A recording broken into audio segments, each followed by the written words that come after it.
नमस्कार मित्रांनो, व्हिडिओमध्ये आपल्या सर्वांचे स्वागत। मित्रांनो, आज आपण या व्हिडिओमध्ये मुख्यमंत्री माझी लाडकी बहीण योजनेअंतर्गत आताची एक मोठी व महत्त्वाची बातमी देणार आहोत। याबद्दलची आपण संपूर्ण सविस्तरपणे माहिती जाणून घेऊया। तर चला व्हिडिओ सुरू करू। मित्रांनो, जर का व्हिडिओ आवडला तर व्हिडिओला लाईक करा आणि अशाच नवनवीन माहितीपूर्ण व्हिडिओ पाहत राहण्याकरिता चॅनलला देखील अवश्य सबस्क्राईब करा। लाडक्या बहिणींना मोठा झटका। आता मुख्यमंत्री माझी लाडकी बहीण योजनेबाबतीत एक मोठी बातमी समोर आलेली आहे। याबद्दलची आपण संपूर्ण सविस्तरपणे माहिती जाणून घेऊया। तर चला व्हिडिओ सुरू करू। महाराष्ट्रातील महिलांसाठी मुख्यमंत्री माझी लाडकी बहीण योजना ही जुलै महिन्यामध्ये सुरू करण्यात आलेली होती। या योजनेअंतर्गत दर महिन्याला 1500 रुपये याप्रमाणे वर्षाला एकूण 18,000 रुपये लाडक्या बहिणींच्या बँक खात्यात थेट डीबीटी द्वारे अर्थात डायरेक्ट बेनिफिट ट्रान्सफर द्वारे पाठविले जाणार आहेत। मात्र या योजनेचा लाभ घेण्यासाठी काही अटी व शर्ती आहेत। जर का तुम्ही या अटी व शर्तींमध्ये बसत नसाल तर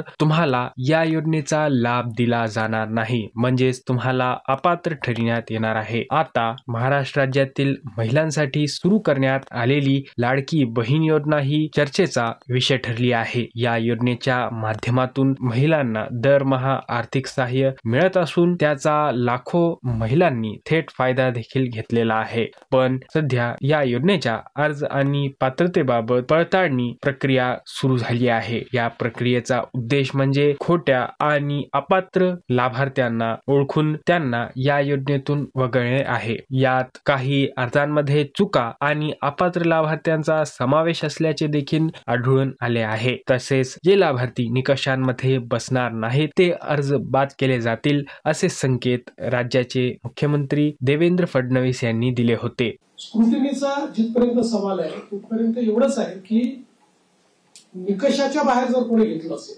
निकषातला जो असेल त्याला कोणालाही त्यातनं कमी करायचं नाहीये। पण काही तक्रारी आल्या आहेत की निकषाच्या बाहेर मिळालेला आहे। जसं आपल्याला कल्पना असेल की शेतकरी सन्मान योजना जेव्हा मोदीजींनी सुरू केली त्यावेळी पहिल्यांदा जे काही बेनिफिशियरीज होते लक्षात आलं की मोठ्या शेतकऱ्यांना देखील ते मिळालेलं आहे। मग नंतर त्यातल्या अनेक शेतकऱ्यांनी स्वतःच त्या ठिकाणी सांगितलं की आम्ही या निकषात बसत नाही। मला असं वाटतं त्यानंतर ती स्थिर झाली। अशाच प्रकारे जर ऍपरंटली या योजनेमध्ये काही ज्यांना आपण निकष ठरवलेले आहेत त्या निकषाच्या बाहेरच्या आमच्या बहिणी मिळाल्या तर त्याचा पुनर्विचार होईल, पण सरसकट काही पुनर्विचार वगैरे करण्याचा विषय नाही। तर याबाबत आलेल्या बातम्यांमध्ये कोणतेही तथ्य नसल्याची माहिती माजी महिला व बालविकास मंत्री अदिती तटकरे यांनी स्पष्ट केले होते।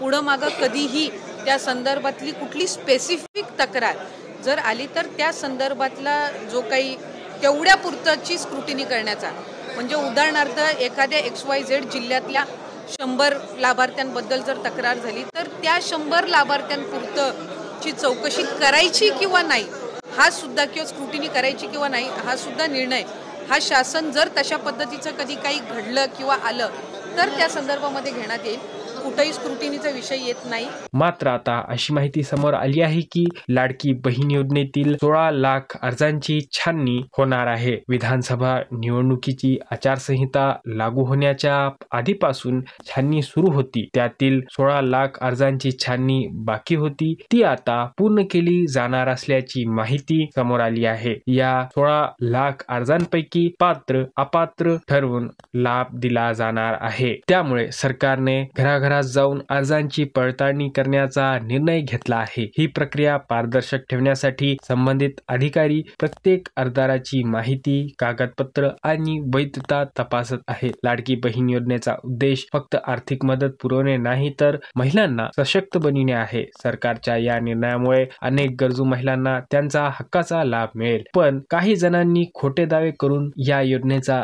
गैरफायदा घेतल्याचेही समोर आले आहे। अशा प्रकारांवर कठोर कारवाई करण्याची सरकारची स्पष्ट भूमिका आहे. सरकारने जाहीर केलेल्या माहितीनुसार ज्या अर्जदारांनी खोट्या कागदपत्रांच्या आधारे लाभ घेतला आहे त्यांच्यावर गुन्हा दाखल करण्याची शक्यता आहे. ही प्रक्रिया संपूर्ण राज्यभरात राबविली जात असून प्रत्येक लाभार्थीला योग्य न्याय मिळवून देण्याचा प्रयत्न आहे. यामुळे खऱ्या लाभार्थ्यांवर कोणताही प्रभाव पडणार नाही. या पडताळणीमुळे गरजू महिलांना अधिकाधिक लाभ मिळवून देण्याचा सरकारचा प्रयत्न आहे. लाडकी बहीण योजना फक्त आर्थिक सहाय्यापुरती मर्यादित नाही, ती महिलांच्या स्वाभिमानाचा आणि आत्मनिर्भरतेचा आधार आहे. महाराष्ट्रातील महिला सक्षम होण्यासाठी सरकारचा हा प्रयत्न आहे. त्याबरोबरच या योजनेअंतर्गत अपात्रतेचे काही निकष आहेत. यामध्ये नंबर 1, ज्यांच्या कुटुंबाचे एकत्रित वार्षिक उत्पन्न 2.5 लाखापेक्षा जास्त आहे त्यांना या योजनेचा लाभ दिला जाणार नाही. नंबर 2,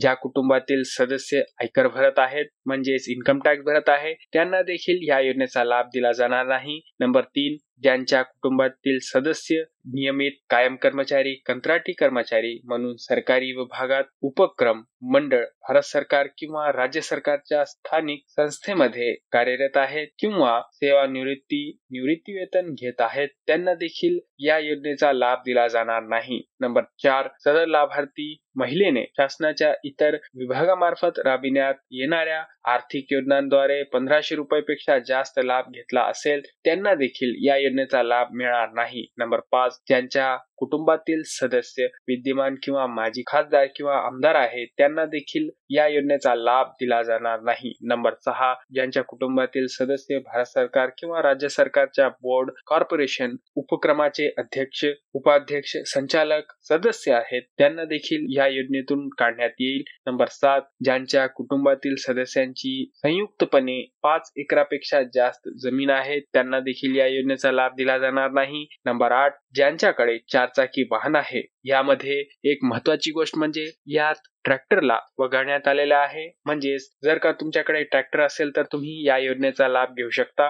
मात्र ज्यांच्या कुटुंबातील सदस्याच्या नावावर 4 चाकी वाहन आहे त्यांना देखील या योजनेचा लाभ दिला जाणार नाही. त्याबरोबरच या योजनेअंतर्गत महिलांच्या बँक खात्यावर आतापर्यंत 5 हप्ते म्हणजेच एकूण 7,500 रुपये 2 वेळा करून एकदा 3,000 रुपये आणि एकदा 4,500 रुपये अशा प्रकारे 7,500 रुपये महिलांच्या बँक खात्यामध्ये जमा करण्यात आले आहेत. मात्र डिसेंबरचा 6वा हप्ता आतापर्यंत लाडक्या बहिणींच्या बँक खात्यामध्ये जमा करण्यात आलेला नाही. हा हप्ता लवकरच म्हणजेच डिसेंबर महिन्यातच लाडक्या बहिणींच्या बँक खात्यामध्ये जमा होण्याची शक्यता वर्तविण्यात येत आहे.